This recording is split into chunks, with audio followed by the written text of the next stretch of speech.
Place ta parole dans nos cœurs, Yahweh. Place ta parole dans nos cœurs, Seigneur. Au nom de Jésus-Christ. Nous avons ainsi prié et nous disons gloire et louange à toi, Seigneur Jésus-Christ. Amen. Est-ce que nous pouvons acclamer le Seigneur très fort? Nous pouvons acclamer Jésus, Jésus, Jésus, Jésus. Le sauveur de l'humanité, c'est lui qui nous donne la vie, c'est lui qui nous donne l'être et le mouvement, c'est lui qui nous garantit de vivre après un profond sommeil. Lorsque nous dormons, nous nous oublions, nous ignorons qui nous sommes, nous oublions où nous sommes. Mais lui, il est là, il veille sur nous, il renouvelle le souffle en nous. Il est notre Dieu, il est notre paix, lui qui a renversé le mur de la séparation, qui nous a unis à Dieu, qui nous a donné la place auprès de lui, qui nous a donné accès dans le sanctuaire, dans le sein de Dieu. Nous qui jadis étions éloignés, il nous a rapprochés par son sang, par son sang. Par son sang, il nous a rapprochés. C'est Jésus que nous célébrons. Jésus qui a accepté la mort jusqu'à la mort de la croix. Jusqu'à la mort de la croix. Pas une mort ordinaire, mais une mort honteuse. Il a accepté pour toi et moi. C'est Jésus que nous célébrons. Alléluia. Prenons place. Que Dieu vous bénisse. Que Dieu vous bénisse. Recevez mes salutations. Recevez mes salutations et les bénédictions qui viennent de ma bouche ce matin. Recevez mes salutations, vous aussi qui êtes sur les réseaux sociaux. Que Dieu vous bénisse abondamment. Ce matin, nous allons passer un très bon moment dans la présence de Dieu, comme nous avons commencé déjà à le faire depuis le début de ce culte. Amen. Et le thème que nous avons retenu de partager ensemble avec vous ce matin, qui est notre culte de Sainte Seine et dédicace du mois d'avril. Nous allons recommander le mois d'avril entre les mains de Dieu. Amen. Je suis très heureux de vous voir ce matin. Je sens la joie dans mon cœur de vous voir. Je sens la joie dans mon cœur de savoir que vous êtes là.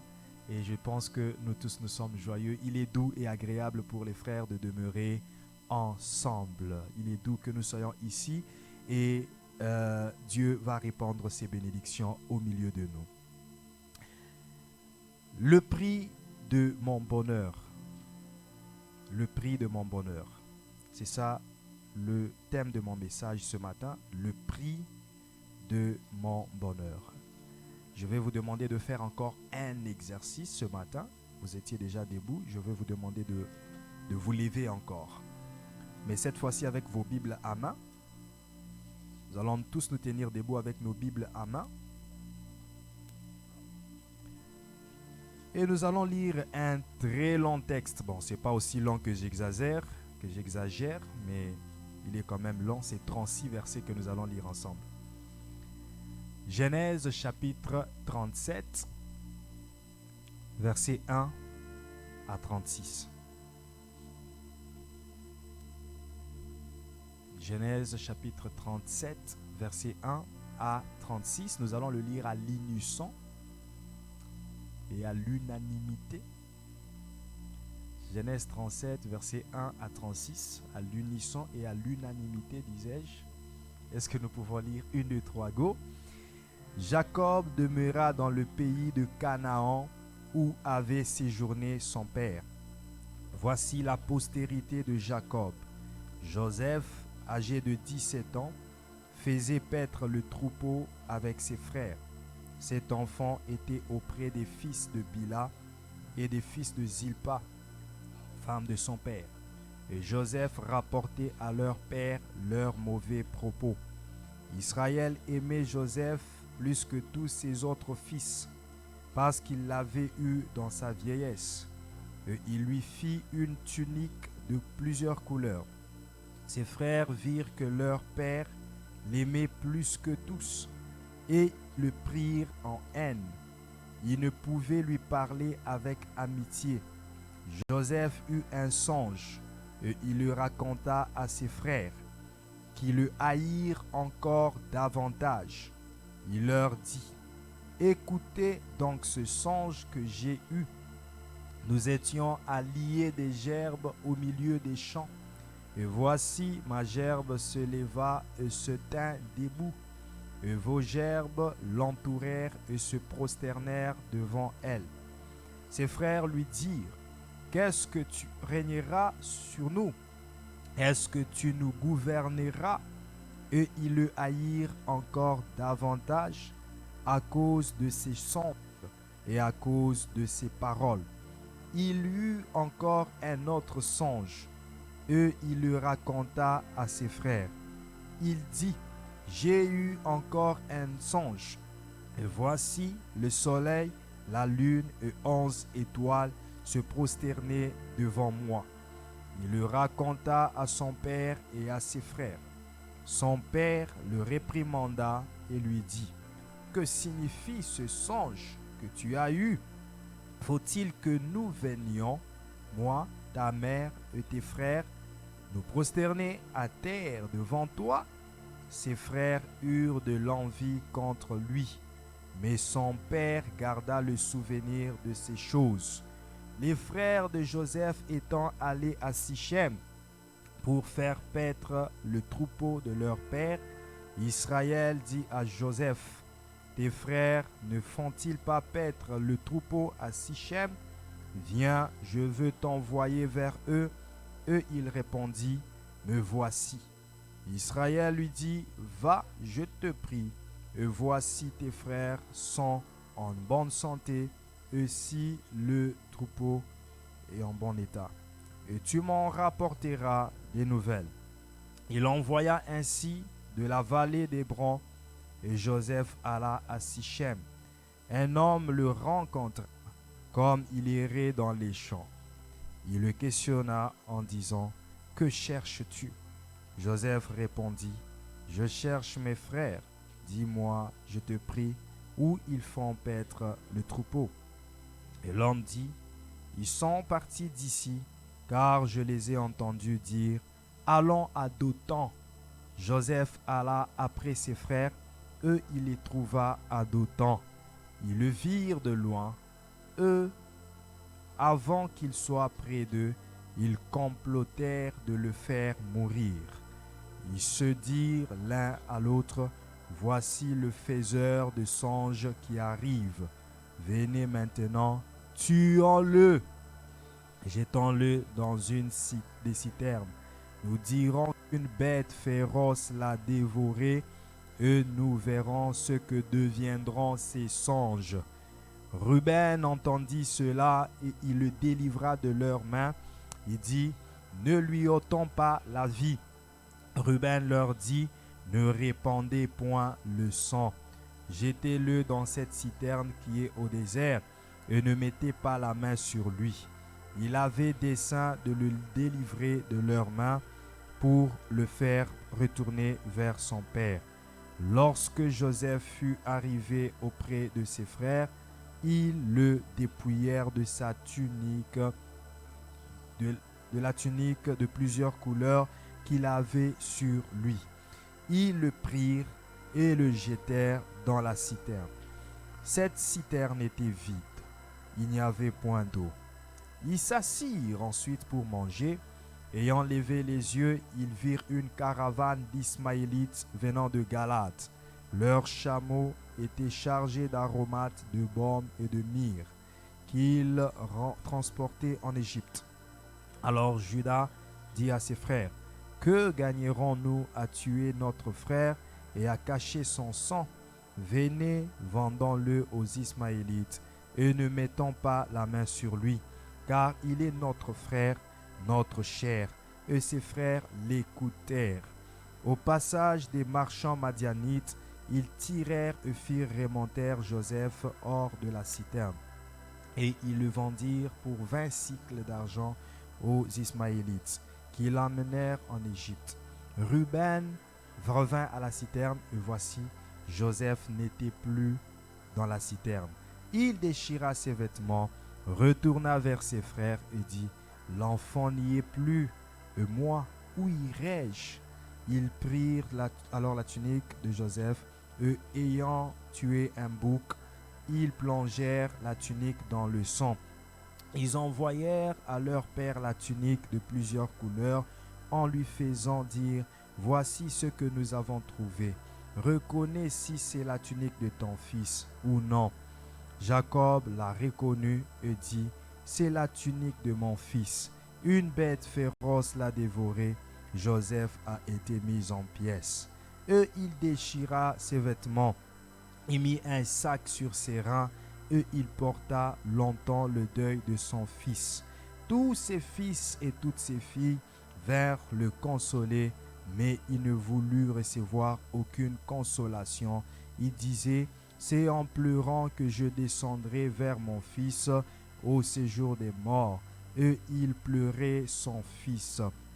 Les Madianites le vendirent en Égypte à Potiphar, officier de Pharaon, chef des gardes. Parole du Seigneur, acclamons le Seigneur et asseyons-nous. Que Dieu vous bénisse. Ce long texte que nous venons de lire contient beaucoup de vérités, beaucoup d'informations, mais aussi beaucoup de révélations. Ce long texte que nous venons de lire, nous allons l'exploiter ce matin par la grâce de Dieu pour toucher quelques points que le Saint-Esprit nous inspirera. Et ce long texte nous permettra de comprendre le prix de notre bonheur. Nous avons droit au bonheur. Dieu a dit dans Jérémie chapitre 29 verset 11, « Je connais les plans que j'ai formés pour vous, projets de bonheur et non de malheur. » Les projets que Dieu a formés pour nous, ce sont des projets de bonheur, ce sont des projets de paix, ce sont des projets de réjouissance.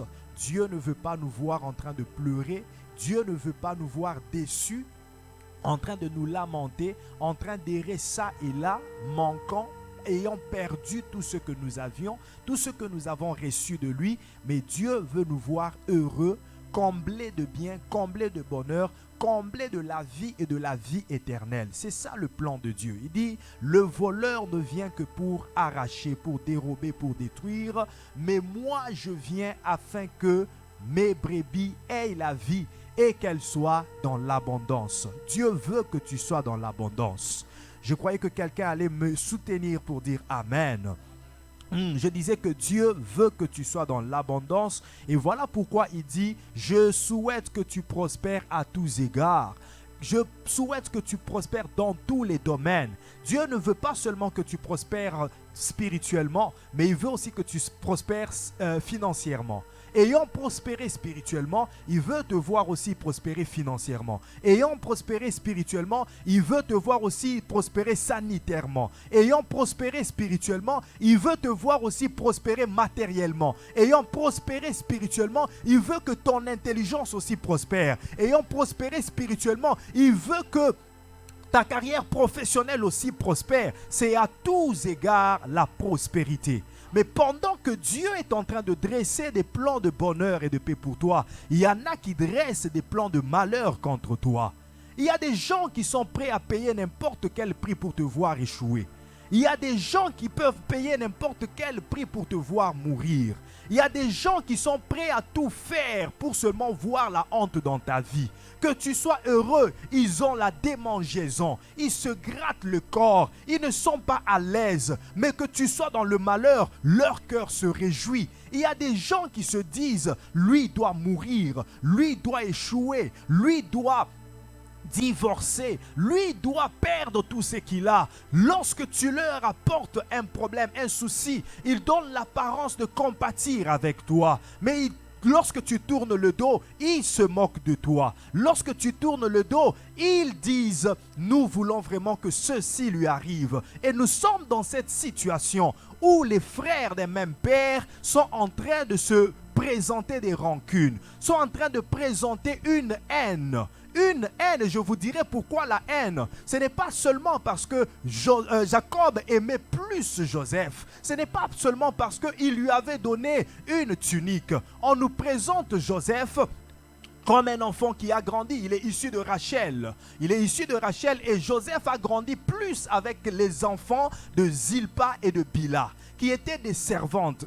C'était étonnant en ce temps. Je remercie Dieu que ce n'est pas le cas aujourd'hui, parce que dans le temps, lorsque tu prends une servante chez toi, elle est servante pour tout. Elle est servante pour nettoyer la maison, mais aussi pour coucher avec toi. C'est vraiment bizarre. Zilpa et Bila étaient des servantes. Elles étaient là pour travailler, aider au ménage, pour les travaux ménagers. Mais comme Léa était féconde et que Rachel n'était pas féconde, Rachel a commencé à tourmenter Jacob pour lui dire, mais donne-moi des enfants. Jacob lui dit, suis-je Dieu ou veux-tu me mettre à la place de Dieu pour te donner des enfants? Est-ce moi qui t'ai rendu stérile? C'est Dieu qui t'a rendu stérile. Ainsi, il y avait une rancune, il y avait une compétition, il y avait un défi entre Léa et Rachel, qui étaient des sœurs, mais qui sont devenues des rivales. Des rivales jusqu'au point que leurs enfants sont aussi devenus rivaux. Bien-aimés dans le Seigneur, lorsque Rachel met au monde Joseph, la Bible nous l'a dit au début du chapitre que Joseph a beaucoup plus grandi avec les enfants de Bila et de Zilpa. Pourquoi pas les enfants de Léa? Joseph se disait, les 4 là qui sont issus de Léa, si je m'approche d'eux, déjà sa mère n'aime pas ma mère. Déjà sa mère n'aime pas ma mère. Si je m'approche plus d'eux, je risque de mourir. Alors il s'est beaucoup plus attaché aux enfants de Zilpa et de Bila, qui étaient des servantes. Et entre autres, Gad, Azer, Zabulon et les autres. Mais voilà ce qui se passe. Joseph était ce genre d'enfant qui rapportait tout ce qui se faisait. Il allait vers son père et lui dire, voilà aujourd'hui ce qui s'est passé lorsque nous sommes sortis. Lorsque nous sommes allés paître les troupeaux, Gad a fait ceci. Siméon a fait ceci. Tout ce qui s'est passé, Joseph le rapportait à son père. Et beaucoup plus les mauvais propos. Un jour, pendant qu'ils étaient en train de faire paître, il y a un ours qui s'est attaqué à un agneau. Qui voulait consommer, qui voulait dévorer un agneau. Et là, les enfants, Gad, Siméon, Dan, ils se sont attaqués à l'ours et ont arraché l'agneau. Ils ont tué l'ours et ont arraché l'agneau de la bouche de l'ours. Ainsi, ils ont aussi consommé l'agneau qu'ils ont sauvé. Parce que en Israël, rappelez-vous, dans le temps, lorsque vous sauvez une brebis, vous devez la mettre à l'égard. Vous devez la mettre à l'abri. Ils n'étaient pas censés manger cet agneau. Oui, à l'ours qu'ils ont tué, mais pas à l'agneau qu'ils ont sauvé. Oui, à l'ours qu'ils ont tué, mais pas à l'agneau qu'ils ont sauvé. Lorsque tu sauves quelqu'un et que tu te retournes encore contre lui, donc tu ne l'as jamais sauvé. Alléluia. Lorsque tu sauves quelqu'un pour te retourner contre lui, lorsque tu aides quelqu'un pour te retourner contre lui, donc tu ne lui as jamais aidé. Lorsque tu offres ta nourriture à quelqu'un pour lui rappeler un jour que je t'ai nourri, donc tu ne l'as jamais aidé. Alléluia. Et là, Joseph est allé rapporter ce propos à Jacob pour lui dire, Gad, Siméon et Azer, ils ont tué l'agneau qu'ils avaient sauvé. Et depuis ce jour-là, Gad était mécontent et méchant envers Joseph. Gad et Siméon. Gad et Siméon ont juré. Gad a juré de ne plus jamais voir Joseph. Je n'aimerais plus. À chaque fois qu'il voyait Joseph, il avait une haine dans son cœur. Gad et Siméon sont les incitateurs de la mort de Joseph. Lorsqu'ils voient Joseph en train de s'approcher, envoyé par son père pour aller donner la nourriture à ses frères, une bonne œuvre qu'il est en train de produire, Gad et Siméon dit à leur autre frère, voilà le maître rêveur, c'est ce que ma version parole de vie dit. Voilà le maître rêveur. Il y a des gens qui vont payer tout pour ne pas voir tes rêves se réaliser. Lorsque tu leur parles de tes rêves, de tes visions, ils te regardent. Ils disent, ah, ils croient que je me plais de ça. Ils croient que moi, je suis content qu'ils deviennent ministres, qu'ils deviennent élevés. Ils ne se plaisent pas de cela. Et lorsqu'ils ont vu Joseph s'approcher, voilà le maître rêveur. Le maître rêveur s'approche. Alors Gad et Siméon dit, tuons-le. Tuons-le. Ruben intervient pour dire non. C'est quand même notre frère. Ruben avait des bonnes intentions. Je crois qu'il y a beaucoup de chauffage. Ça me fait mal à la tête. À moins que vous ne le ressentiez pas.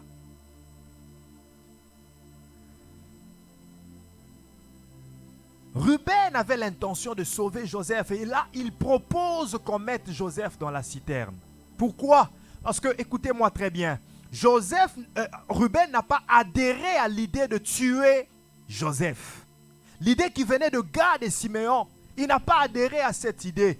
Il a proposé une autre chose. Il a dit, au lieu de le tuer, au lieu de répandre le sang, plaçons-le dans la citerne. Mais il avait l'intention de revenir après à la citerne. Alléluia. Alléluia. Est-ce que quelqu'un me donne un amen? Il avait l'intention de revenir à la citerne pour le faire sortir et le ramener chez son père. Mais là, le plan de Dieu n'allait pas s'accomplir. Parce que si Joseph revenait vers son père, il n'allait pas devenir le supérieur comme il avait vu. Il n'allait pas sauver sa famille. Il n'allait pas payer le prix du bonheur de sa famille.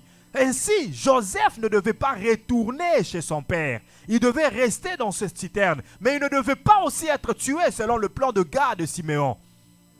Qu'est-ce qui se passe? Judas est resté là à surveiller la citerne.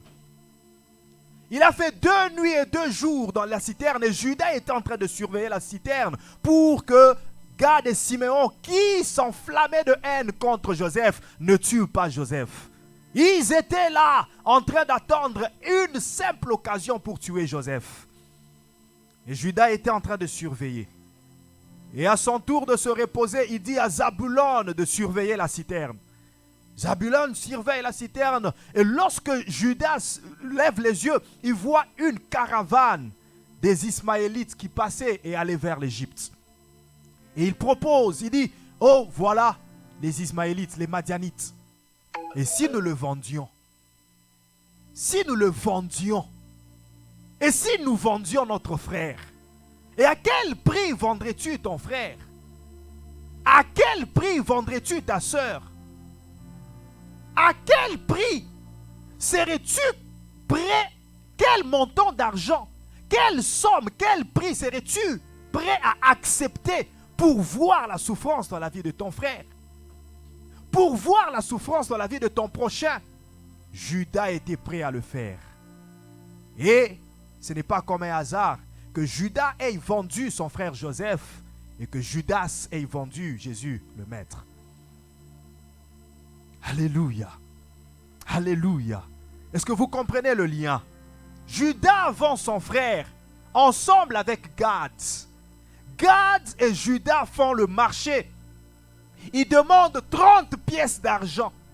30 pièces d'argent aux Madianites. Et ce sont les Madianites qui font sortir Joseph du puits. Ils donnent 30 pièces d'argent à Gad et à Judas. Mais voilà ce qu'ils font. Ils retiennent 10 pièces d'argent et présentent 20 pièces d'argent à leur frère. Et pendant tout ce temps, Ruben n'est pas là. Ruben s'est déplacé, est allé vers le stockage à Dotham. Il y a Gad, il y a Siméon, il y a Azer, il y a Dan. Et si je peux revenir en arrière, la personne qui a incité l'idée de vendre Joseph, c'est Judas. Les 2 personnes qui ont incité l'idée de tuer Joseph, c'est Gad et Siméon. Mais Gad s'associe à Judas pour vendre parce que à n'importe quel prix, il n'aimerait pas voir son frère. Il avait juré, lui, je n'aimerais plus jamais le voir. Enfant d'un même père. Bien-aimé, j'aimerais t'interpeller avant d'aller loin. Lorsque des sentiments de haine, des jalousies commencent à pousser ton cœur à ne plus voir ton prochain, comprends que tu n'es plus enfant d'Israël. Comprends que tu n'es plus enfant de Dieu. Alléluia.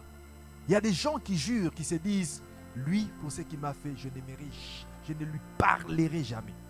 Je n'aimerais jamais le voir. Lui, c'est fini. Et pendant que tu le dis, la personne dont tu jures, c'est l'enfant d'Israël. C'est l'enfant du même père que toi. Gad a juré de ne jamais voir Joseph de sa vie. Et il était prêt à payer n'importe quel prix. N'importe quel prix pour ne plus jamais voir Joseph. Ils retiennent 10 pièces d'argent et donnent 20 pièces d'argent. 30 pièces payées comme prix pour la vente de Joseph. Et là, Joseph est parti avec les Madianites en Égypte qui le vendent chez Potiphar. Mais que dirons-nous à notre père? Que dirons-nous à notre père? Et voilà Ruben qui revient. Et comme il avait dans le cœur l'intention de sauver Joseph, la première des choses qu'il fait, il va dans la citerne. Joseph n'est plus. Mais qu'est-ce qui s'est passé? Dan va tuer un bouc. C'est Dan qui tue le bouc.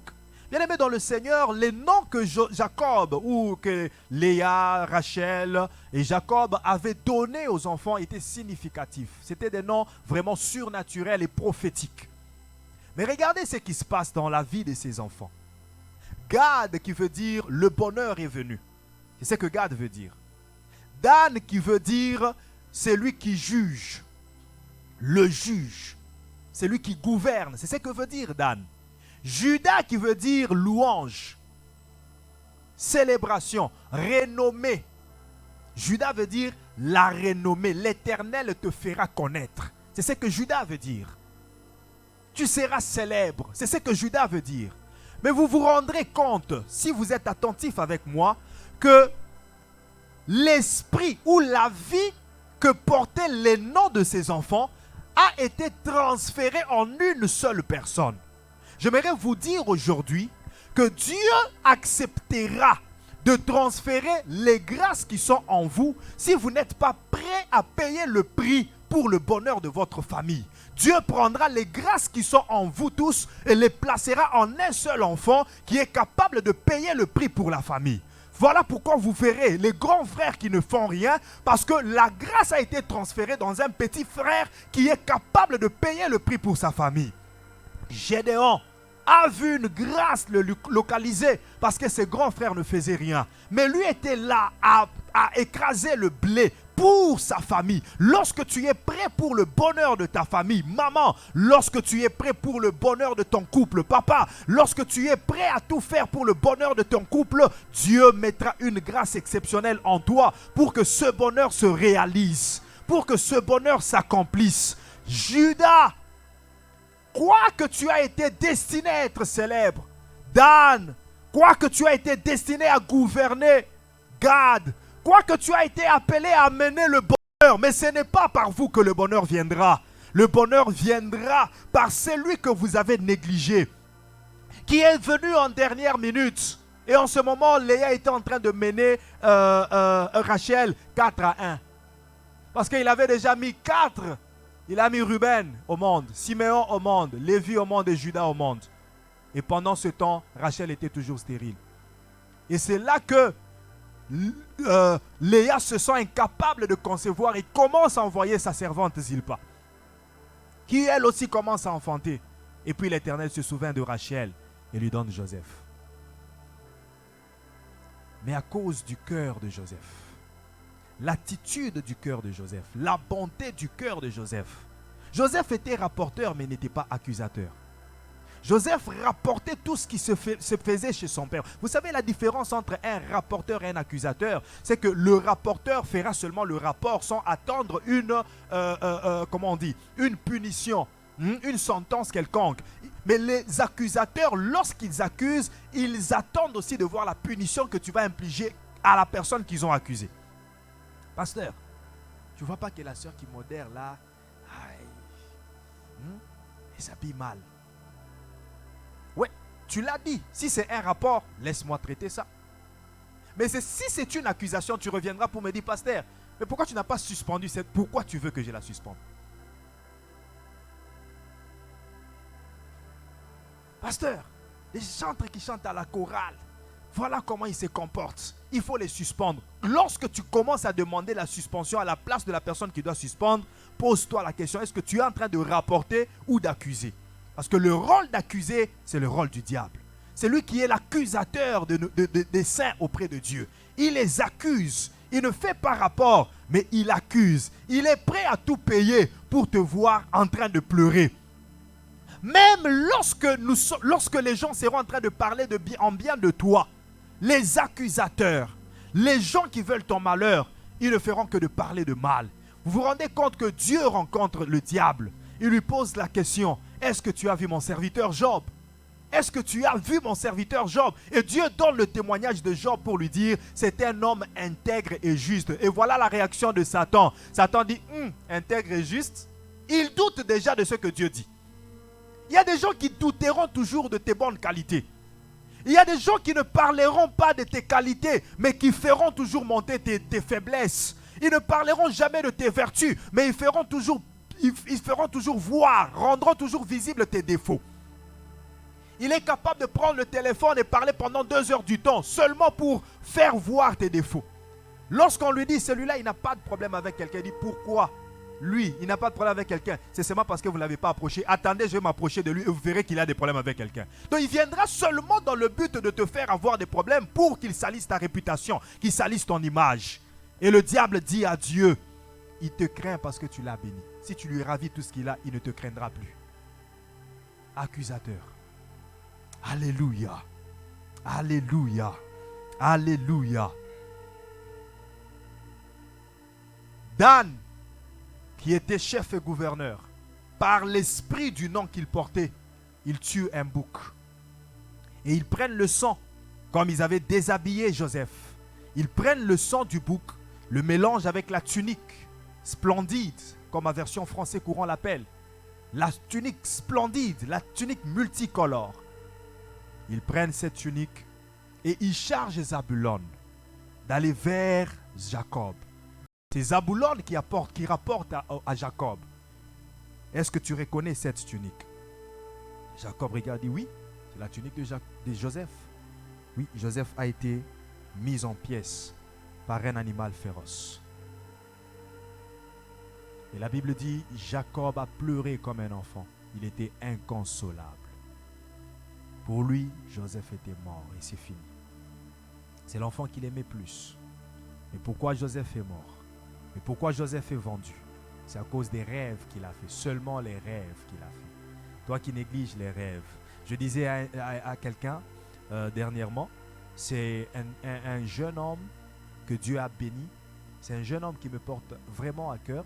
Il ne vient jamais à l'église. Mais je ne sais pas s'il me suit même à distance, s'il est sur les réseaux. Je ne sais pas qu'est-ce qui se passe dans sa vie. Mais comme d'habitude, je laisse toujours le Saint-Esprit faire le travail dans le cœur de quelqu'un pour l'amener à devenir ce qu'il doit devenir. Je ne peux pas lui forcer à venir s'ils ne sont pas encore prêts. Il me donne des raisons pour me dire que c'est le travail, tout ça, mais je prie pour lui. Mais à chaque fois, il vient vers moi. La première fois, il m'a appelé, « Pasteur, j'ai besoin de vous voir. » Je lui ai donné rendez-vous. Il est venu, il m'a dit, « Pasteur, Dieu m'a mis à cœur de vous acheter quelque chose, une veste. » Il dit, « Ah bon? Ok, ben, si c'est Dieu qui l'a fait, qui t'a mis à cœur, fais-le. » Mais je me récompense. J'ai dit, non, c'est Dieu qui t'a mis à cœur. Donc fais ce que Dieu t'a dit de faire. Ce n'est pas à moi d'aller, c'est à toi d'aller acheter. Et quand tu iras acheter, viens avec. Tu dois faire ce mouvement spirituel-là. D'aller vers le trône. Ce n'est pas le trône qui va venir vers toi. Il dit oui, d'accord. Mais quand même, pour que je n'achète pas quelque chose qui ne te plaise pas, je vais quand même t'envoyer des photos. Il m'a envoyé des photos. J'ai apprécié. Et puis, il a acheté, il est venu avec. Je l'ai béni. Après quelques temps, il m'appelle encore. « Pasteur, j'ai besoin de faire une libéralité. » Ah bon? Ok. Je lui donne rendez-vous, il vient, je prie pour lui. Mais pendant que j'étais en train de prier pour lui, Dieu me dit, cet enfant a des grandes visions, mais la seule chose qui lui manque, c'est d'écrire. À chaque fois que je lui inspire, il n'écrit pas et il oublie. Et pourtant, les idées que je lui donne feront de lui un grand. Je lui ai dit ça. Dieu me dit que tu commences à écrire toutes les idées. Il dit, ah, pasteur, c'est le message qu'on vient de me donner aussi. Par un prophète, un frère prophète avec qui je parle. Il m'a dit, écris toujours les visions. Bien aimé, je dis ça pourquoi? Parce que beaucoup d'entre vous rêvent, mais négligent les rêves. Il y a des gens qui rêvent et se voient dans un endroit.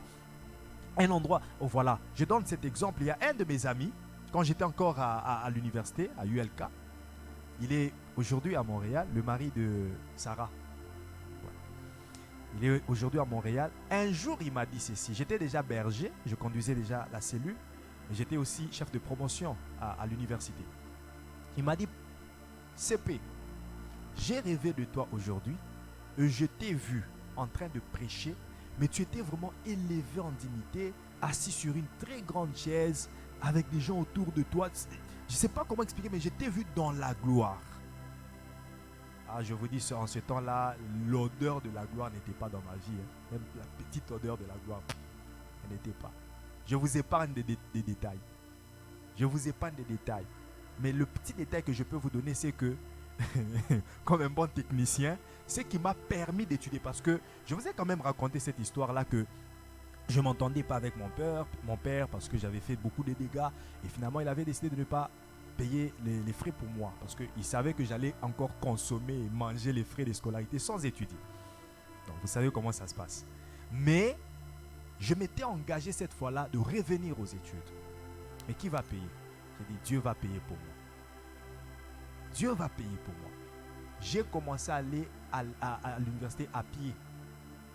Je faisais Salongo vers 15e rue Limitée à pied et je savais les cascades. Fikine, Cascadé, Lemba, Ngaba et puis Salongo, Libaya. Je savais comment le faire pour arriver. Donc je faisais le pied. Je n'avais pas l'argent pour payer le transport. Je faisais le pied, j'allais à l'école. Et puis, en devenant chef de promotion, comme un bon technicien, je mets en place quelque chose que j'appelais panier de solidarité. J'ai dit aux étudiants, je suis votre CP. Hier, le prof n'est pas venu. Vous avez passé votre temps ici. Vous savez comment ça se passe, non? À Kin. Le prof ne vient pas et vous êtes là, oh, il n'y a pas cours, le prof n'a pas à signaler. Mais CP, pourquoi tu n'as pas appelé? Comment je vais appeler le prof? Vous m'avez donné l'argent? Non. Alors, mettez en place le panier de solidarité. Et il mettait 100 francs. 100 francs par jour. 100 francs, 100 francs. Et je vous dis vrai, c'est l'argent qui a commencé à m'aider à payer le transport. À appeler les professeurs. Ça m'a aidé pour un premier début jusqu'à ce que mon père apprenne que je suis vraiment sérieux dans ce que je fais. Cette fois-ci, ce n'est pas des aventures et qu'il me soutienne. Et avec d'autres soutiens que j'avais aussi à gauche et à droite, je me suis lancé dans des études. C'est pourquoi je vous dis qu'il n'y avait pas d'odeur de gloire. Et là, il me voit dans cette gloire-là. Et aujourd'hui, pendant que je tiens un ministère un ministère qui émerge, un ministère qui bénit les gens, je me souviens toujours de ce rêve qu'il avait fait. Alléluia. C'est pourquoi je vous dis, ne négligez pas les rêves. Lorsque tu te rêves dans la gloire, sache que cela finira par s'accomplir. Lorsque tu te rêves dans une robe de mariée, sache que cela finira par s'accomplir. Si toi tu vois seulement comme un rêve, tu négliges cela, tu ne pries pas pour cela, tu ne travailles pas pour cela, ce rêve ne s'accomplira pas. Parce que le combat qu'a Joseph, c'est aussi le combat des rêves. Seulement parce que c'est un rêveur, ses frères l'ont haï. Seulement parce qu'il a rêvé. Il n'a même pas parlé de lui. Il a parlé des gerbes. Il a parlé, ma gerbe a été plus élevée que les vôtres. Ils l'ont haï pour ça, à cause de ses rêves. Mais ses rêves se sont accomplis en Égypte. Ses rêves se sont accomplis en Égypte parce que Joseph avait ce cœur de travailler pour le bonheur des autres. Pas seulement qu'il a été vendu à 30 pièces d'argent. 30 pièces d'argent. Mais aussi, lorsqu'il arrive en Égypte, il n'a pas voulu se vendre lui-même. Lorsque la femme de Potiphar a commencé à lui faire des avances, à le tenter, Joseph n'a pas cédé à cela. Il savait le prix à payer pour le bonheur de sa famille. Alléluia. Que les autres te vendent, sache que c'est pour le bonheur de ta famille. Mais que toi-même tu te vendes, ça sera pour le malheur de ta famille. Que les autres te vendent, que les autres te détruisent, que les autres t'attaquent, que les autres disent des mauvaises choses contre toi. Cela peut profiter à ton élévation. Dieu va utiliser toutes ces attaques, toutes ces insultes. Il va les utiliser comme échelle pour ton élévation. Mais que toi-même tu te négliges. Sache que tu l'as fait pour ton malheur. Que toi-même tu te négliges. Sache que tu as arrêté le plan de Dieu dans ta vie. Alléluia. Alléluia. Bien-aimé dans le Seigneur, il y a des gens qui paieront n'importe quel prix seulement pour te salir. Les pharisiens l'ont fait. Jésus, un jour, il a guéri Il guérit un aveugle. Vous savez l'histoire. À la piscine de Bethesda, à la piscine de Siloé. Il guérit un aveugle. L'aveugle ne voyait pas. Il était né aveugle, aveugle de naissance. Mais lorsqu'il rencontre Jésus, Jésus lui dit, va te laver à la piscine. Il va, il se lave. Et il est guéri. Il voit. Et l'homme commence à célébrer Jésus. Oh, il m'a guéri, il m'a guéri. Les pharisiens, ils n'étaient pas contents. Ils n'étaient pas contents, gloire. Les pharisiens n'étaient pas du tout contents de voir ce miracle et de voir cette personne en train de célébrer le Jésus qui l'a guéri. Et pour votre information, il y avait déjà une loi en ces temps-là qui disait toute personne qui va célébrer Jésus sera exclue de la synagogue. Voilà pourquoi lorsque les parents de cette personne viennent, on leur pose la question, ce sont les Juifs qui posent la question à ses parents. Dit, est-ce que c'est vrai que ton enfant est né aveugle? Ils disent oui. D'abord, il lui pose la question, est-ce que ça c'est ton enfant, c'est ton fils? Il dit oui, c'est notre fils, on le reconnaît. Est-ce qu'il est né aveugle? Oui, il est né aveugle. Est-ce qu'il a été guéri par Jésus? Là, les parents ont peur parce que s'ils célébraient Jésus, ils allaient être chassés de la synagogue. Ils n'allaient pas avoir accès à la synagogue. Alors, pour ne pas célébrer Jésus, ils disent, non, posez-lui lui-même la question. Il est assez âgé pour répondre. Alléluia. Alléluia.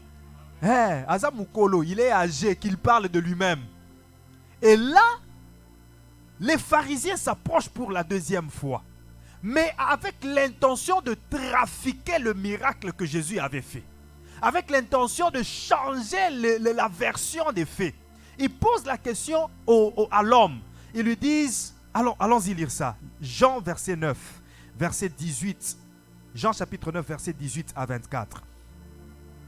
Jean chapitre 9, verset 18 à 24.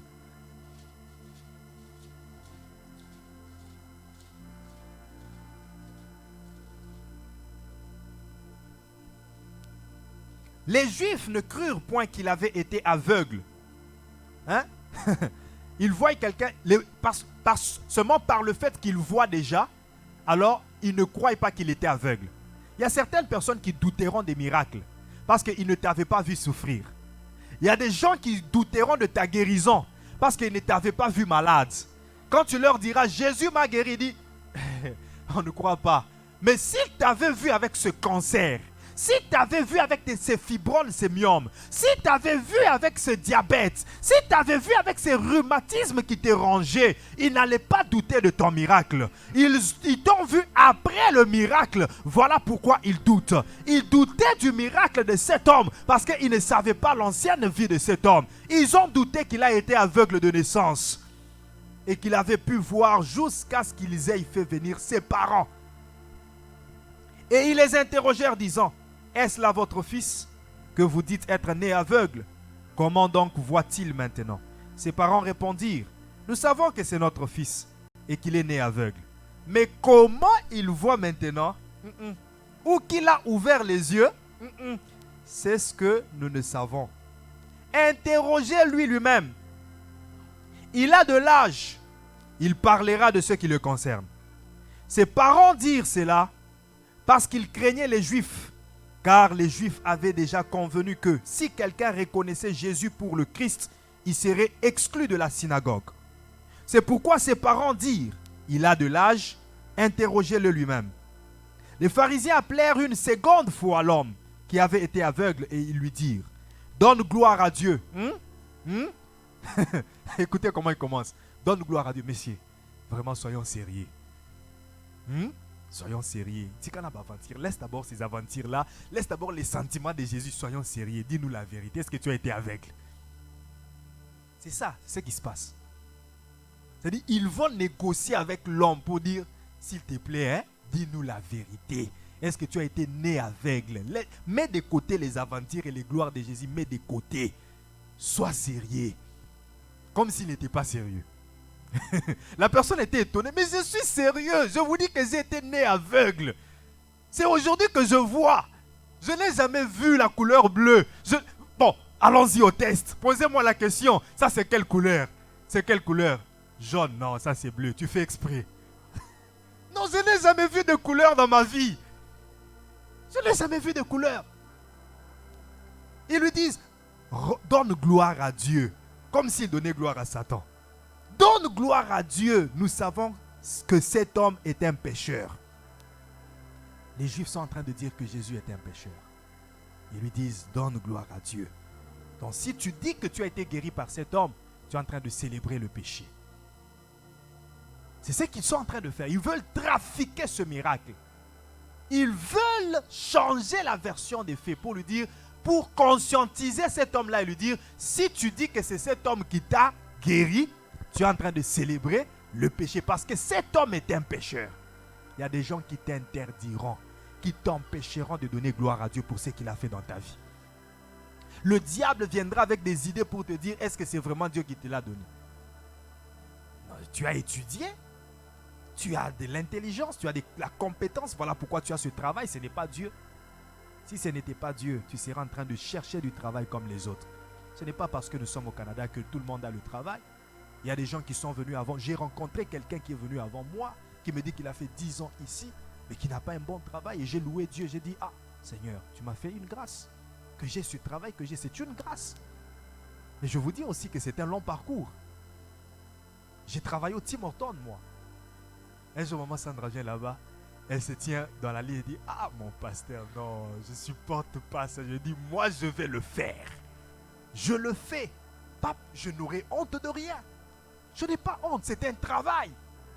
Et je le faisais pourquoi? C'est parce que j'avais un emploi du temps tellement chargé qu'il fallait que je trouve quelque chose, les études, l'église, que je trouve quelque chose qui m'aiderait quand même à voir quelque chose. Non, je ne suis pas ce pasteur qui restera sans travailler. Même si l'église a des millions de dollars, moi je vais travailler. Et s'il faut abandonner tout pour travailler à l'église, là, alors vous me donnerez un salaire.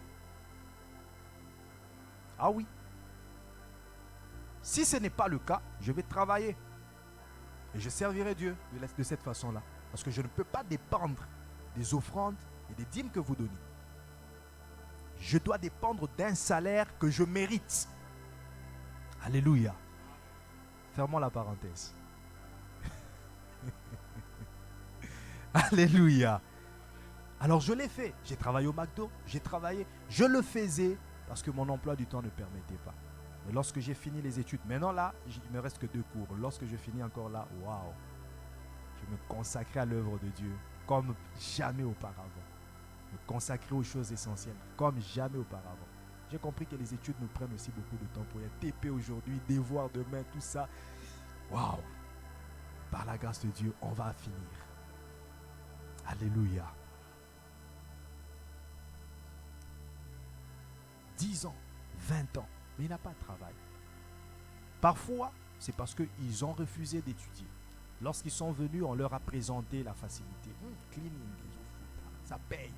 Oui, c'est bien de faire le cleaning pour avoir de l'argent, mais sache que à un certain temps, à un certain âge, qu'est-ce que ça te procurera? Quand tu seras prêt de prendre ta retraite, est-ce que tu seras prêt pour la retraite? Est-ce que tu t'auras bien préparé pour la retraite? C'est là que l'enseignement que nous a donné Ashlyn est très important. Au savoir préparer, bâtir son héritage, préparer son avenir. Savoir, maintenant que je suis en train de travailler, est-ce que j'ai un système d'épargne qui me permet de préparer mon avenir, ma retraite? Ce n'est pas mon enseignement d'aujourd'hui, c'est juste une interpellation. Mais comme je vous dis, il y a des gens qui sont là, des années, même pas ce travail que toi tu as. Alors ne dis pas que cela vient de toi. Ne dis pas que cela vient de tes compétences. Reconnais Dieu. Reconnais Dieu. Cela vient de Dieu. Alors, cet homme, on lui dit, s'il est un pécheur, c'est cet homme qui répond maintenant, s'il est un pécheur, je ne sais pas. Je sais une chose, c'est que j'étais aveugle et que maintenant, je vois. Vous vous dites que cet homme est un pécheur. Voilà pourquoi le frère José dit à chanter, Azala Belzéboul, Azala magicien, je m'en fous. Alléluia. C'est-à-dire qu'il soit Belzéboul comme vous le dites, qu'il soit magicien, qu'il soit pécheur, moi tout ce que je sais, il m'a guéri. J'étais aveugle, né aveugle, mais maintenant là, je vois. Je vois. Et les Juifs étaient perplexes. Ils ne savaient pas quoi faire. Ils ont voulu trafiquer le miracle, mais ils n'ont pas pu. Ils étaient prêts à payer n'importe quel prix pour que cet homme ne dise pas que Jésus l'a ouvert les yeux. Ils étaient prêts à faire n'importe quoi pour que cet homme ne reconnaisse pas que c'était Jésus qui l'avait guéri. Il y a même des gens qui vont cacher certaines informations seulement pour que tu n'y aies pas accès. Parce qu'ils savent que si tu as accès à ces informations, tu vas monter, tu vas être élevé, tu vas être béni. Alléluia. Alléluia. Vous vous rappelez aussi les pharisiens, les sacrificateurs plutôt, qui payent les soldats, les gardiens du sépulcre de Jésus. Lorsque Jésus ressuscite, les soldats qui étaient là, ils ont vu la scène. Ils ont vu que personne n'est venu ici, mais la pierre est déroulée. Mais qui l'a déroulée? Et puis le tombeau est vide. Personne n'est venu ici. Les soldats, ils avaient le vrai témoignage. Mais les sacrificateurs ont donné une somme d'argent. Vous pouvez lire ça dans Matthieu chapitre 28, au verset 12 jusqu'au verset 15. Ils donnent une forte somme d'argent aux soldats et leur disent, ne dites pas qu'il est ressuscité. Dites plutôt que ses disciples sont venus de nuit et ils l'ont volé. C'était pourquoi trafiquer l'information. Changer la vraie version, modifier la version, donner une mauvaise version qui apportera la confusion. Le prix que le diable est en train de payer pour que tu sois dans le malheur. Le prix que le diable est en train de payer pour que tu ne vives pas la joie. Le prix que tes adversaires sont en train de payer pour que tu ne sois pas dans la joie. Mais j'ai une bonne nouvelle pour toi. C'est que malgré que le diable est en train de travailler pour ton malheur, Dieu a déjà travaillé pour ton bonheur. Dieu est en train de travailler pour ton bonheur. Et Jésus-Christ a payé le prix pour ton bonheur. Ce matin, je vais te faire découvrir 4 prix que Christ a payés pour notre bonheur. 4 prix que Christ a payés. Il n'y a pas que le sang, il n'y a pas que la croix. Christ a payé des prix afin que nous soyons dans le bonheur. Le premier prix que je te présente ce matin, c'est le divin. Il a payé, il a sacrifié le divin. Christ a sacrifié le divin pour que nous soyons dans le bonheur. Il a sacrifié le divin.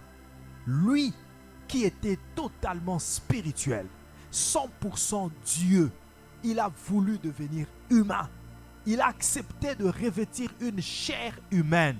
Au commencement était la parole était avec Dieu, la parole était Dieu. Mais au verset 14 de Jean 1, la Bible dit, la parole a été faite chair. Cette parole qui était au commencement, qui a créé, a été faite chair. Jésus-Christ est venu en chair, un Dieu qui s'est fait chair pour notre bonheur. Il s'est rendu compte que si je laisse seulement les sacrificateurs, les prophètes travailler pour le bonheur de ce peuple ne sera jamais dans le bonheur. Ce peuple n'aura jamais le salut. Pour que ce peuple ait le salut, soit délivré du péché, soit délivré de la loi du péché et de la mort, il faut que moi-même, le divin, je devienne humain afin de donner la vie à ce peuple. Il a sacrifié le divin. Christ a sacrifié le divin. La Bible dit dans Philippiens chapitre 2 versets 5 à 11, il n'a pas considéré qu'il est Dieu. Il s'est fait homme. Il s'est rabaissé. Philippiens 2 verset 5. Ayez en vous les sentiments qui étaient en Jésus-Christ, existant en forme de Dieu. Existant en forme de Dieu. Lui qui était divin. Lui qui est Dieu. Existant en forme de Dieu. Il n'a point regardé son égalité avec Dieu comme une proie à arracher, mais il s'est dépouillé de lui-même.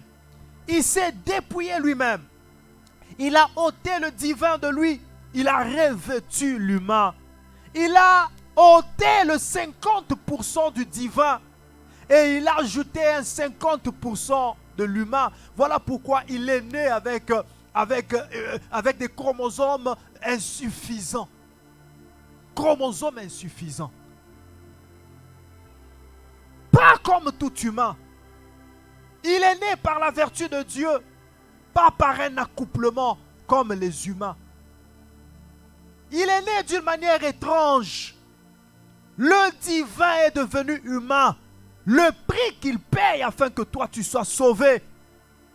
Je veux le bonheur de mon peuple. Je veux le bonheur de ce peuple. Je veux le racheter, l'arracher du monde. Je payerai n'importe quel prix. Le premier prix qu'il paye, c'est que le divin le quitte. Que le divin reste dans le ciel et qu'il vienne comme un humain sur la terre. Il a payé ce prix pendant ce temps qu'il sacrifiait le divin. Pendant ce temps qu'il laissait le divin de côté, je ne sais pas quel ange pouvait ravir le divin. Si Lucifer était encore là, c'était cette occasion-là qu'il allait prendre le trône de Christ.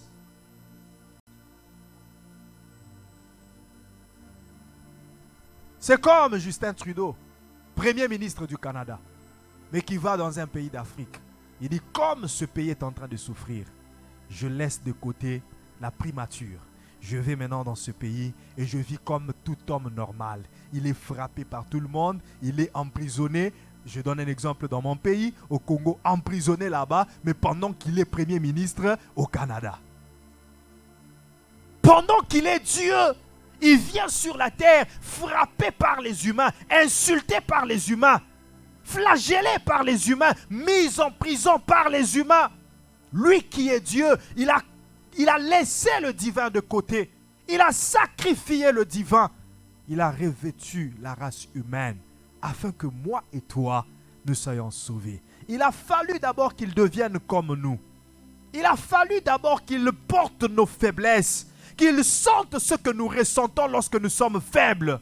Dieu sait ressentir ta souffrance. Dieu sait ressentir ta peine. J'aimerais dire à quelqu'un, lorsque tu es dans la peine, lorsque tu pleures, tu ne pleures pas seul. Parce que Christ a déjà pleuré avant toi. Il a pleuré pour toi avant toi. Il a pleuré pour toi avant toi. Avant que tu pleures, il a déjà réalisé qu'est-ce que ça fait de pleurer. Voilà pourquoi il ne peut pas te laisser continuer à pleurer. Il viendra pour te délivrer. La Bible dit dans Exode 3, verset 7, l'Éternel a entendu le cri de son peuple en Égypte.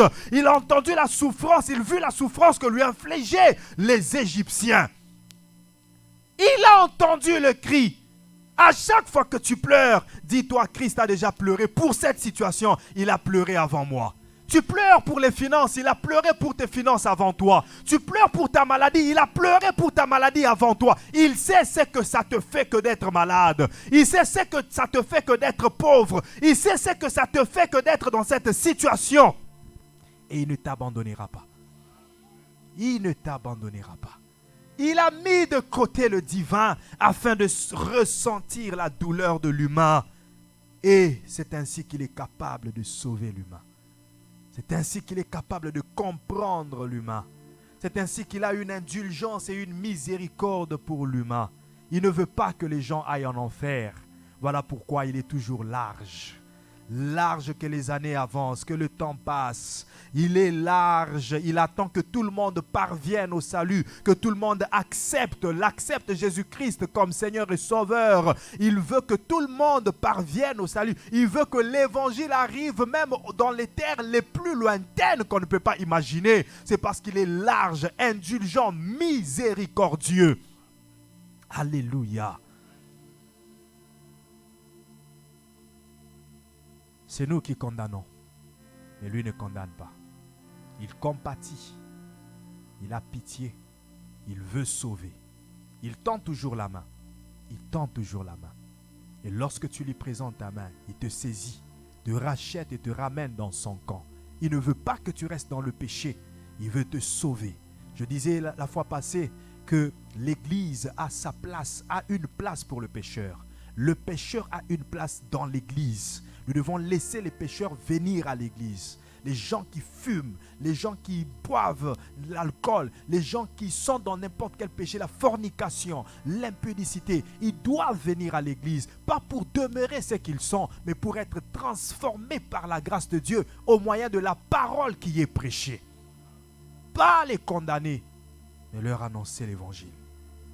Pas leur forcer à changer. La conversion n'est pas le fruit d'un forcing, des efforts que le pasteur est en train de fournir. Non, ce n'est pas par les punitions que les gens se convertiront. Ce n'est pas par des suspensions à l'église que les gens se convertiront. Les suspensions peuvent servir à la discipline, mais pas à la conversion. Ce n'est pas parce que tu as suspendu toute la chorale qui ne chante plus qu'ils se convertiront. Non, cela servira à la discipline, mais pas à la conversion. La conversion, c'est lorsque la puissance de l'évangile touche le cœur de l'homme. Lorsque la puissance de l'évangile touche le cœur de l'homme. Lorsque le Saint-Esprit lui-même convainc, parce qu'il est écrit dans Jean 16, verset 18, verset 8 plutôt, que le Saint-Esprit convainc de la justice, du péché et du jugement. Alléluia. Le deuxième prix que Christ a payé pour mon bonheur et ton bonheur, c'est le trône. Le trône. Il a sacrifié le trône. Pas seulement le divin, mais aussi le trône. Pendant qu'il descendait sur terre, le trône est resté vide. Comme je le disais tantôt, si Lucifer était là, c'était l'occasion de réussir sa mission et ravir le trône. De s'asseoir sur le trône et faire le coup d'état. Christ n'a pas eu peur du coup d'état. Si l'idée est venue de Lucifer ce jour-là, Dieu ne savait pas. Quel autre ange aussi aurait l'idée de faire la même chose que Lucifer? Quel autre ange aussi avait déjà l'intention ou était en train de convoiter le trône de Dieu? Si Lucifer l'avait fait, peut-être aussi qu'un autre ange allait le faire. Mais Christ n'a pas considéré tout cela. Il n'a pas eu peur de tout cela. Il a abandonné le trône. Est-ce que c'est Michael qui va détrôner? Est-ce que c'est Gabriel qui va détrôner? Je ne sais pas. Est-ce que ce sont les petits anges là qui vont détrôner? Je ne sais pas. C'est vrai que Lucifer est chassé. Il n'est plus là, lui qui était adversaire, lui qui a convoité. Mais peut-être qu'un autre ange aussi convoiterait. Mais Christ n'a pas considéré ça. Il a laissé le trône vide. Au prix de ton bonheur. Au prix de ton salut. Alléluia. Écoutez, lorsque le déluge était en train de ravager la terre, Dieu était assis sur son trône. Il n'a pas bougé de son trône. Tu peux lire ça. Psaume chapitre 29, verset 10. L'Éternel était sur son trône pendant que le déluge était sur la terre. Dieu n'est pas venu secourir l'humanité à cause du déluge. Lorsque la Covid était en train de frapper, l'Éternel était sur son trône. Qu'est-ce que je suis en train de dire? Je dis qu'il y a certaines situations qui laissent Dieu sur son trône. Il y a certaines situations, quoique malheureuses, quoique douloureuses, quoique faisant pleurer, elles laissent Dieu sur son trône. Mais quand il s'agit de la situation du péché, Dieu ne peut pas rester sur son trône. Parce que le péché amène en enfer. La Covid peut te tuer physiquement, mais tu vas au ciel. Mais le péché te tuera spirituellement et tu iras en enfer. Le déluge peut te tuer physiquement, mais tu vas quand même au ciel. Mais le péché te tuera spirituellement et tu iras en enfer. Lorsque le déluge frappait, Dieu était sur son trône. Lorsque la tempête et le vent soufflaient, Jésus dormait dans la barque. Mais à cause du péché, il a abandonné le trône. Il est descendu. Le trône, on ne le quitte que pour le péché. Jésus ne quittera son trône que pour le péché afin que tu sois sauvé. Et ce n'est pas n'importe quel trône. Apocalypse chapitre 4, versets 4 et 6 nous présente qu'est-ce qu'est l'image de ce trône. Autour du trône, je vis 24 trônes. Sur ces trônes, 24 vieillards assis, revêtus de vêtements blancs, et sur leurs têtes, des couronnes d'or. Du trône sortent des éclairs. Voilà le trône que Christ abandonne pour venir te sauver. Un trône qui produit des éclairs. Ce n'est pas comme ma chaise ordinaire. Mais elle n'est pas aussi ordinaire parce qu'il y a un vent surnaturel qui est aussi là. L'onction du Saint-Esprit. Les éclairs des coups de tonnerre devant le trône brûlent cette lampe ardente qui sont les 7 esprits de Dieu. Il y a encore devant le trône comme une mer de verre, comme du plastique, comme du verre, semblable à du cristal.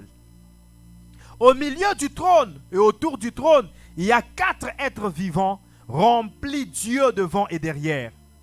Alléluia. Un trône surnaturel et spirituel. Un trône de gloire où il y avait des tonnerres de bruit et des éclairs. C'est ce trône que Christ abandonne. Il descend, il sacrifie le trône, descend pour te sauver. Troisième, je vais aller rapidement avec ça. Troisième prix que Christ paye pour ton bonheur, c'est la dignité. Dis avec moi la dignité. Quelqu'un dit avec moi la dignité. Bien-aimé, vous savez la manière dont Jésus a été traité par ses adversaires était vraiment honteuse pour quelqu'un qui prétendait être un Dieu. Très honteuse pour quelqu'un qui est Dieu, qui soit traîné. Il y en a qui crachaient sur lui, qui insultaient, qui frappaient. Et parfois les soldats le frappaient. Ils lui bandaient les yeux et le frappaient pour lui dire « Ah, tu es le Messie, dis-nous qui t'a frappé. » Mais il ne faisait rien pour prouver cela. Si c'était les prophètes d'aujourd'hui, il allait dire « Je vois que c'est toi qui es à gauche avec l'habit jaune qui m'a frappé. Et puis ta femme s'appelle Kankolongo. Et puis tu as 5 enfants. Et puis hier tu étais... » Il allait donner tous les détails juste pour prouver que je suis le Messie et je vois. Mais Christ n'a pas voulu rien prouver. Quoiqu'il savait qu'il avait frappé, mais il n'a rien prouvé. Insulté, flagellé, une couronne d'épines sur sa tête. On le fouettait. Quel traitement pour un Dieu! Traîné avec un bois sur ses épaules. Mais vous savez quoi? Pendant que Christ était en train de traîner physiquement, les gens le voyaient traîner. C'est lui qui était traîné dans un cortège. Mais spirituellement, Christ était en train de traîner le cortège des dominations et des autorités. Physiquement, c'est lui qui était placé sur la croix, cloué sur la croix. Mais spirituellement, c'est la mort et le péché qui l'a cloué sur la croix. Bien-aimé dans le Seigneur, Christ a payé le prix de sa dignité. Bien-aimé, j'aimerais te dire ceci. Même si les gens perturberont ta dignité physiquement, paye le prix de garder ta dignité spirituellement. Parce qu'en ce moment où Christ est honteux, on l'a cloué sur la croix nu, sans dignité, nu sur la croix. Mais spirituellement, il n'avait commis aucun péché. Il a gardé sa dignité spirituelle. Quoique Joseph est en prison, parce que la femme de Potiphar a menti sur lui. Mais Joseph, devant Dieu, avait gardé sa dignité.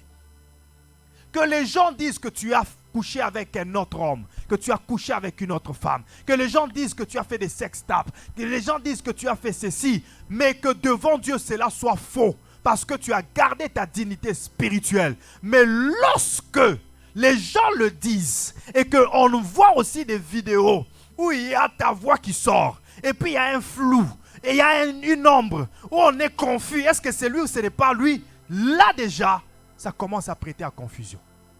Je sais qu'il y a des gens, hommes de Dieu, que je n'ai jamais entendus dans une histoire bizarre.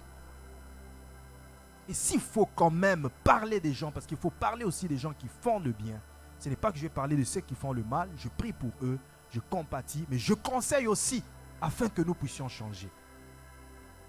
L'apôtre Roland Dallot, avant que je ne me trompe, je n'ai jamais entendu, oh, on avait vu, on avait entendu, c'est ci que c'est là. Le pasteur Adams, mon bien-aimé frère, pasteur Henri Papa, ce ne sont pas des gens parfaits. Ce ne sont pas des gens saints. Ils ont aussi des défauts.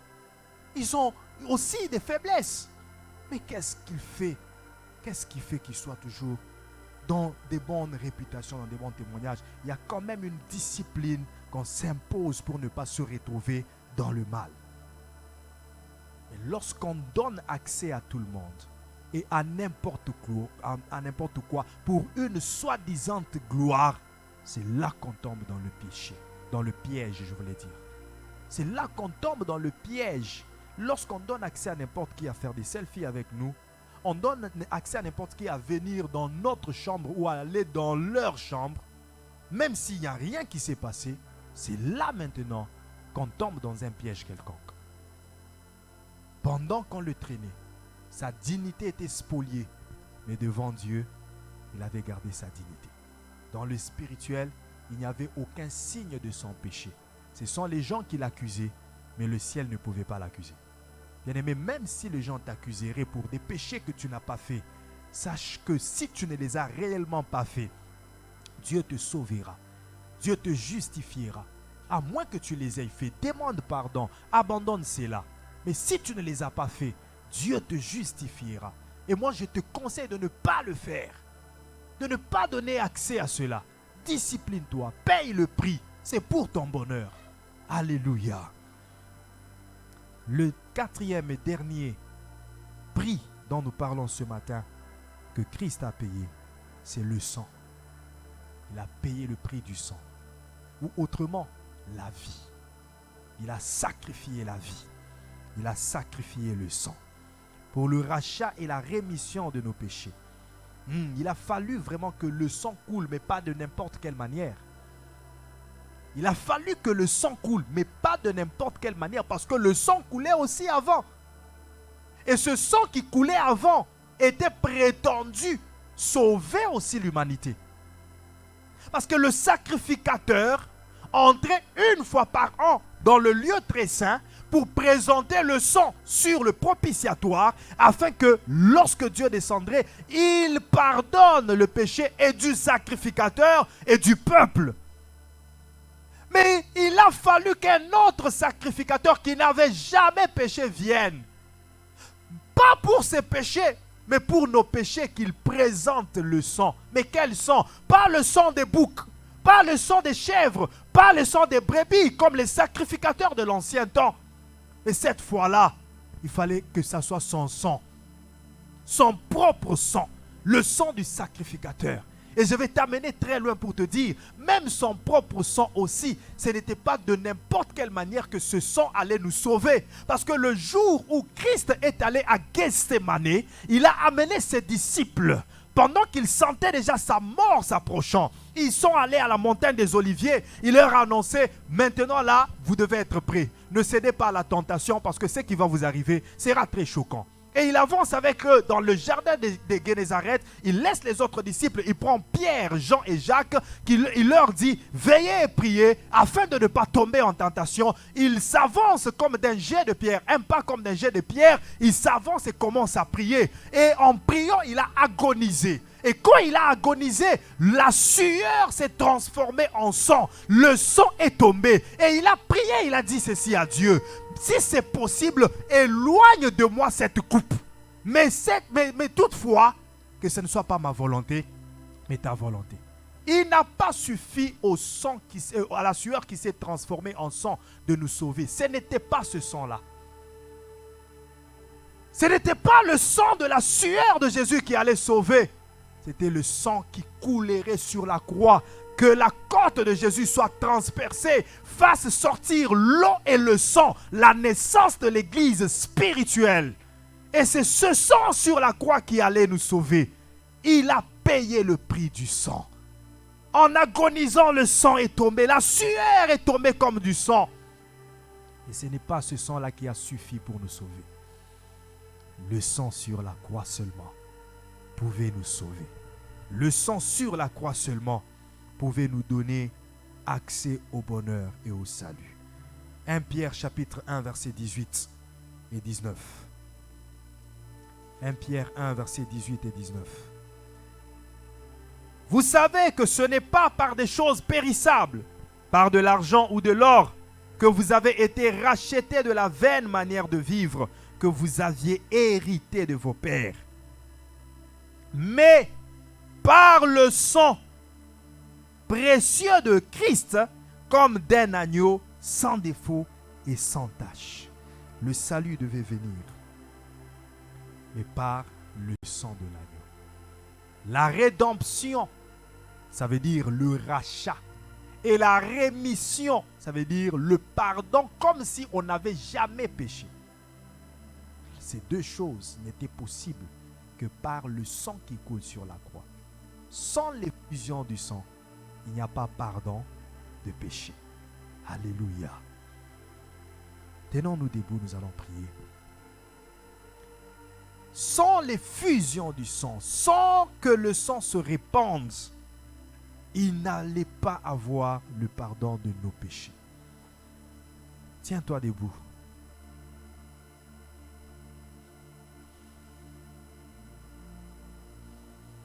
Sans l'effusion du sang, si le sang n'avait pas coulé, il n'y aurait pas eu de rédemption. Il n'y aurait pas eu de rémission. Le prix que Jésus paye pour nous racheter, le montant d'argent, plus que l'argent et l'or que Jésus donne pour nous acheter, nous faire quitter le marché, la transaction démoniaque satanique que le péché avait ouvert dans nos vies. Ce prix, c'est le sang qui a coulé. Bien-aimé, commence d'abord à rendre grâce à Dieu pour l'œuvre de la croix. Dis merci à Dieu pour le sang de Jésus-Christ qui te donne la rédemption et la rémission de tes péchés. Élevons nos voix, prions. Ne sois pas timide. Exprime-toi devant Dieu. Parle, prie. Dis merci à Dieu. Merci pour l'œuvre de la croix. Merci pour le sacrifice, les prix que tu as payés pour mon bonheur, pour mon salut. Dis merci à Dieu. Je ne sais pas pourquoi tu attends, pourquoi tu tardes. Élève ta voix, dis merci. Oui, dis merci à Dieu. Dis merci à Dieu. Élève ta voix, dis merci à Dieu. Oh, je n'entends pas ta voix, dis merci à Dieu. Oui, applique-toi à le faire. Déploie-toi à dire merci à Dieu. Déploie-toi. Déploie-toi et dis merci à Dieu pour son sang précieux, pour l'œuvre de la croix. Dis-lui merci. Oh, dis merci à Dieu. Dis merci à Dieu. Merci Seigneur pour l'œuvre de la croix. Merci Seigneur pour le sacrifice, pour ta mort et ta résurrection. Merci Seigneur pour le sacrifice de la croix. Oh Rabashanda Bazima, Inna Robobo Santeke, Ise Parade Shanda Bazima, Koriaba Sante Kaida Shande, E Rabababababababa, I Parade Shande Kayados, Lostarebo Santa Bazima. Je te dis merci Seigneur, parce que tu m'as sauvé, tu m'as délivré, moi qui étais mort quant au péché, moi qui étais mort dans le péché, moi qui étais mort dans le péché, tu m'as sauvé, tu m'as délivré par ton sang précieux. Merci pour ton sang, merci pour ton sang, merci pour le sang de Jésus-Christ. Je te dis merci, bien-aimé, avance encore et dis merci à Dieu. Avance encore et dis merci à Dieu. Oh, est-ce que tu réalises que Dieu t'a sauvé par son sang? Est-ce que tu réalises que Dieu t'a sauvé? Est-ce que tu réalises que Dieu t'a délivré? Est-ce que tu réalises, tu es conscient de cela? Alors rends grâce à Dieu. Si tu es conscient de cela, applique-toi à lui dire merci. Rends-lui grâce ce matin. Rends-lui grâce pour le prix payé. Pour le prix payé. Et Rabo Santa Bashanda Baba. Irabo Saprade Shandeke, Inarabo Santa Bazima. Je ne pourrais imaginer le prix payé pour mon péché.